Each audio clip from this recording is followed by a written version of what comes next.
Let's now go back to the book by Elechi Amadi. It says, on the night of Tuesday, 2nd April 1968, there was prolonged rifle fire not far from the village. Although Port Harcourt was now being encircled by federal troops, I did not think they could be anywhere near my village at that time. Still, the intermittent shooting disturbed me. The next morning, we were told that some federal soldiers had been killed in a skirmish. There was to be a general combing to ensure that no enemy soldiers were hiding anywhere. Villagers were urged to go and have a look at the slain enemy soldiers, so that they would realize that the victories claimed over the radio were not mere propaganda. Please listen, please pay attention. Joining the considerable stream of sightseers, I reached a large pit into which waste crude oil from an oil well had been diverted. Floating on the oil, this was written in 73, that was written in 68. Floating on the oil were many bloated bodies turned face downwards.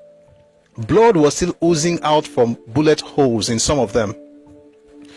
None of the dead wore any uniform. Why is this important? Remember what Nebo Graham Douglas said. They said they were Hausa soldiers, but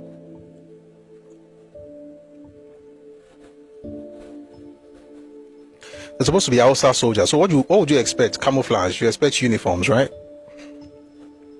So it says here, none of the dead wore any uniform.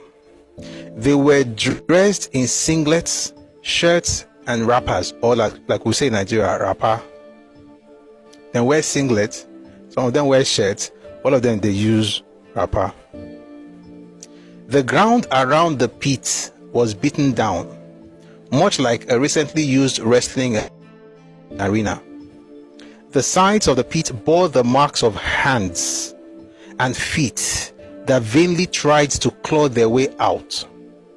For a while, I gazed tongue-tied at the sickening sight. Then I began to count the bodies.